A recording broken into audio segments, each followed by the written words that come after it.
ইয়াৰ পিছৰ প্ৰশ্নটো যদি আমি চাওঁ, find out plural number of fish. ফিছৰ প্লুৰেল নাম্বাৰ কি হ'ব? আপোনালোকক এটা কথা ইয়াতে কৈ থোৱা ভাল যে একেবিধ মাছৰ কথা কোৱা হৈছে, যে প্লুৰেল নাম্বাৰ কি হ'ব?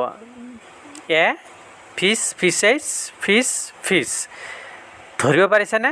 অনুমান কৰিব পাৰিছেনে ফিছৰ প্লুৰেল নাম্বাৰ কি হ'ব? নিশ্চয় ধৰিব পাৰিছে। ইয়াৰ একেবাৰে সঠিক উত্তৰটো হ'ব ডি, মানে ফিছ।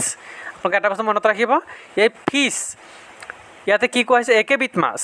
যদি একেবিধ মাছ হয় তেতিয়াহ'লে ফিছে হ'ব। আকৌ যদি আপুনি কয় নাই পুঠি, খলিহনা, গৰৈ, ভকুৱা চুকা গোটেইখিনি একেলগত আপুনি ক'ব বিচাৰিছে, তেতিয়াহ'লে ফিছেছ হ'ব।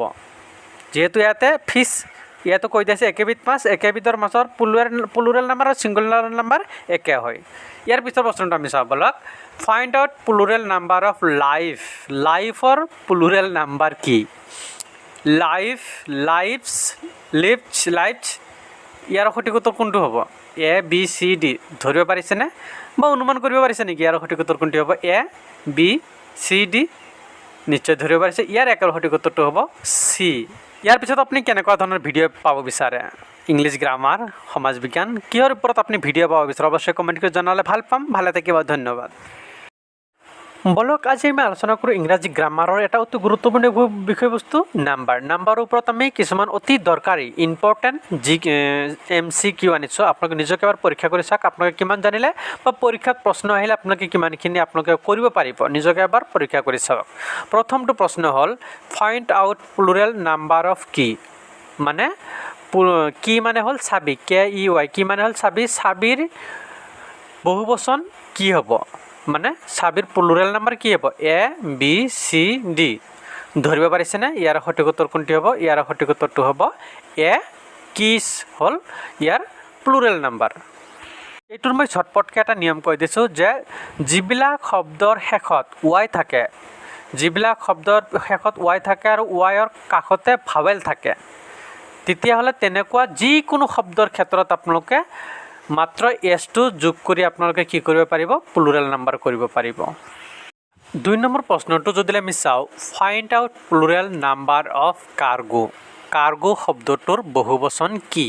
ইয়াৰ সঠিক উত্তৰ কোনটো হ'ব? এ, কাৰ্গো, বি, কাৰ্গোজ, চি, কাৰ্গোজ, কাৰ্গোজ, ডি, কাৰ্গোজ। ইয়াৰ সঠিক উত্তৰ কোনটো হ'ব? নিশ্চয় ধৰিব পাৰিছে। ইয়াৰে সঠিক উত্তৰটি হ'ব চি, কাৰ্গোজ। কাৰ্গজ মানে আপোনালোকে বুজি পায়নে? কাৰ্গজ মানে হ'ল এই যে সাগৰ বা নদীত যে চলে সৰু সৰু জাহাজবিলাকক কাৰ্গো বুলি কোৱা হয়। ইয়াৰ পিছৰ প্ৰশ্নটো যদি আমি চাওঁ, find out singular number of country. Country মানে ৰাষ্ট্ৰ বা দেশ। কাণ্ট্ৰিৰ ছিংগুলাৰ নাম্বাৰটো কি হ'ব? A, countries, B, countries, C, countries, D, countries. ইয়াৰে উচ্চাৰণ গোটেইকেইটাৰ পৰা একে হয়, মাত্ৰ ইয়াৰ যিটো লিখাৰ ঢংটো বা বানানৰ যিটো হেৰি সেই হিচাপত আপুনি বিচাৰি ওলাব লাগিব। যিয়ে নহওক কাণ্ট্ৰিৰ বহুবচনটো কি হ'ব? কাণ্ট্ৰিৰ বহুবচনটো আপুনি নিশ্চয় ধৰিব পাৰিছে। আপুনি কি ভাবিছে মই নাজানো। ইয়াৰ কিন্তু সঠিক উত্তৰটো হ'ব ডি, কাণ্ট্ৰিজ। ইয়াৰ পিছৰ প্ৰশ্নটো যদি আমি চাওঁ, find out plural number of H. H মানে বুজি পাই নহয়? এইচ মানে হ'ল গাধ। গাধৰ প্লুৰেল নাম্বাৰ মানে বহুবচন কি হ'ব? A, B, C, D. ধৰিব পাৰিছেনে ইয়াৰ প্লুৰেল নাম্বাৰটো কি হ'ব? ইয়াৰ প্লুৰেল নাম্বাৰটো হ'ব এ, এছ, এছ। ইয়াৰ পিছৰ প্ৰশ্নটো যদি আমি চাওঁ, find out plural number of lady. লেডিৰ বহুবচন কি হ'ব? ধৰিব পাৰিছেনে ইয়াৰ সঠিক উত্তৰ কোনটো হ'ব? চাওকচোন। ইয়াৰ সঠিক উত্তৰ এ, বি, চি, ডি। কোনটো হ'ব? নিশ্চয় ধৰিব পাৰিছে। ইয়াৰ একেবাৰে সঠিক উত্তৰটো হ'ব বি, লেডিজ। লেডিৰ বহুবচন হ'ল লেডিজ। ইয়াৰ পিছৰ প্ৰশ্নটি হ'ল ফাইণ্ড আউট ছিংগুলাৰ নাম্বাৰ। মানে আপোনালোকে তলত কিছুমান শব্দ দিয়া আছে, এই শব্দবিলাকৰ পৰা কোনটো ছিংগুলাৰ নাম্বাৰ এইটো ওলাব লাগে। আৰু এনেকুৱা ধৰণৰ প্ৰশ্ন কিন্তু পৰীক্ষাত বেছি আহে। তো তলত কেইটামান শব্দ দিয়া আছে, আৰ্নিং, মেন, ক্লাছ, অৰ্ডছ। ইয়াৰ কোনটো ছিংগুলাৰ নাম্বাৰ মানে কোনটো একবচন? ধৰিব পাৰিছে? Earning, men, class, words. ইয়াৰ একেবাৰে সঠিক উত্তৰটো হ'ব চি, ক্লাছ। ক্লাছ মানে হ'ল শ্ৰেণী আৰু ইয়াৰ প্লুৰাল নাম্বাৰ হ'ল ক্লাছেছ।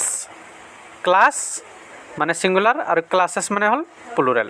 নিশ্চয় ধৰিব পাৰিছে। ইয়াৰ একেবাৰে সঠিক উত্তৰটো হ'ব চি।